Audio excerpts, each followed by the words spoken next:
Vamos com breaking news agora, porque a Luísa Martins mais uma vez traz novidades. O ministro Alexandre de Moraes acaba de expedir o mandado de prisão de Carla Zambelli, que está no exterior. Já teve, então, a autorização da prisão preventiva, suas contas nas redes sociais estão bloqueadas, também seus bens vão ser congelados, além do passaporte retido. O que o ministro fala neste mandado de prisão, Luísa? Vamos lá, Uribe, Tainá. O mandado de prisão foi expedido agora há pouco, pelo ministro Alexandre de Moraes. Já havia sido divulgada a decisão que autoriza a prisão preventiva, mas a ordem judicial, o mandado de prisão que efetivamente vai ser cumprido pela Polícia Federal, acabou de ser expedido e assinado pelo ministro, que é o relator da ação penal, que gerou a condenação da deputada Carla Zambelli por invasão aos sistemas do Conselho Nacional de Justiça, uma pena de 10 anos de prisão e que motivou a fuga da deputada para fora do país na tentativa de tentar escapar. Tentativa de tentar é ótimo, mas a tentativa de escapar da aplicação dessa lei e do início do cumprimento dessa pena que já se aproximava, A prisão pela invasão dos sistemas do CNJ, ela já estava bastante próxima na avaliação ali de interlocutores do Supremo Tribunal Federal. A gente tem um mandado de prisão, esse que está na tela, na verdade, não é o mandado de prisão, é uma outra notificação que foi feita. Também a Polícia Federal, que também é relevante, a gente pode falar sobre isso também. O ministro Alexandre de Moraes, ele oficia, o diretor-geral da PF, Andrei Rodrigues, para cumprir as outras medidas cautelares também, ou seja, o bloqueio imediato dos passaportes emitidos no CPF de Carla Zambelli, inclusive o passaporte diplomático, e a realização dos procedimentos necessários para incluir o nome de Carla Zambelli na difusão vermelha da Interpol, informando ao Supremo a localização, afinal, da deputada, onde ela está, se ela está nos Estados Unidos, na Itália ou em qualquer outro lugar, e viabilizar o competente pedido de extradição, e aí pede também que a PF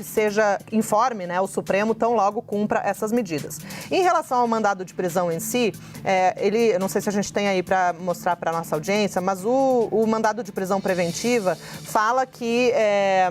manda a Polícia Federal prender e recolher Carla Zambelli em uma de suas superintendências regionais, então indica que Carla Zambelli vai ficar presa preventivamente em alguma das carceragens da própria PF, então ela não vai para uma instituição do sistema prisional, ela ficaria detida na superintendência de onde ela for localizada aqui no Brasil, e isso é um ponto relevante, porque no mandado de prisão, Moraes fala que a Polícia Federal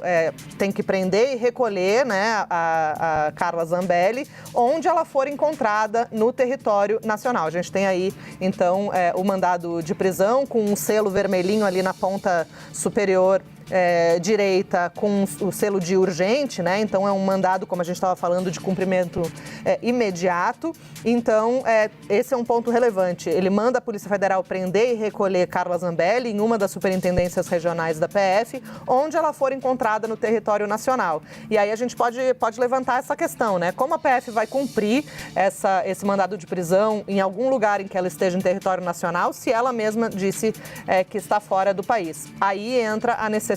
na avaliação de Alexandre de Moraes, de o nome de Zambelli ser incluído na lista vermelha da Interpol, porque isso permite, a cooperação entre todos os países que fazem parte da Interpol, vai permitir que essas superintendências da Interpol, vamos colocar assim, em vários países, se mobilizem para, afinal, mapear o paradeiro da deputada e aí, em algum deslocamento dela, ela conseguir a PF as autoridades conseguirem prender a deputada e dar, então, cumprimento à ordem do ministro Alexandre de Moraes. E aí, só para finalizar, nesse mandado de prisão, o ministro fala que a autoridade policial, enfim, a PF, quando executar a prisão, deve agir com absoluta urbanidade e assegurar à presa o respeito às garantias da Constituição da República e da Lei Processual Penal. Isso quer dizer, é um protocolo ali em que o ministro Alexandre fala que ela não pode ser submetida a nenhum tipo de constrangimento,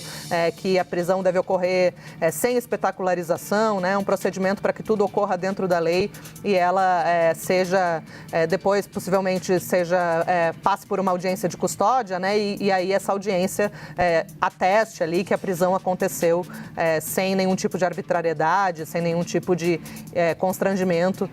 ilegal e para evitar, então, a nulidade dessa prisão. Então, foram esses dois comunicados que foram feitos à PF, o primeiro sobre o bloqueio, a apreensão dos passaportes e a inclusão na lista vermelha da Interpol, e esse ponto da Interpol, um ponto essencial para dar cumprimento ao outro mandado, né, a outra ordem, que é a ordem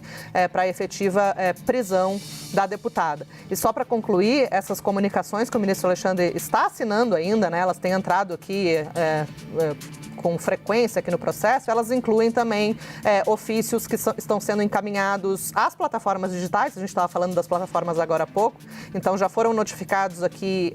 o TikTok, por exemplo, né, o Facebook, o Instagram, para que possam também dar cumprimento à decisão judicial de suspensão das redes sociais da deputada Carla Zambelli. Ela disse que está nos Estados Unidos, né? Ontem conversou com a gente, também não deu ali, delimitou um prazo para ir para a Itália, mas disse que na Itália, por ser cidadã italiana, tem o passaporte italiano, é irretocável. Não é bem assim, segundo os juristas. Agora, a Polícia Federal pode cumprir a qualquer momento esse mandado expedido pelo Alexandre de Moraes. Então, se ainda está nos Estados Unidos, né, Luísa, e for tentar sair para a Itália, isso pode acontecer até mesmo ali no aeroporto, diga. Não, só para concluir, só para complementar que esses ofícios, essas comunicações do ministro Alexandre, elas estão saindo uma atrás da outra aqui, e elas também notificam o Banco Central para notificar os bancos para bloquearem as contas de Zambelli, né? Tem aqui uma comunicação também para a Defensoria Pública da União, na medida em que o advogado de Carla Zambelli, o ex-advogado, saiu da defesa depois de toda essa confusão e ela ficou sem advogado, né? Então o Moraes designou a DPU para assumir a defesa da deputada, afinal ela tem direito à defesa, né? Então tem várias outras notificações que estão sendo feitas no sentido de dar cumprimento a essa decisão, todas com esse selo de urgência para que o cumprimento de todas essas medidas seja o mais rápido possível.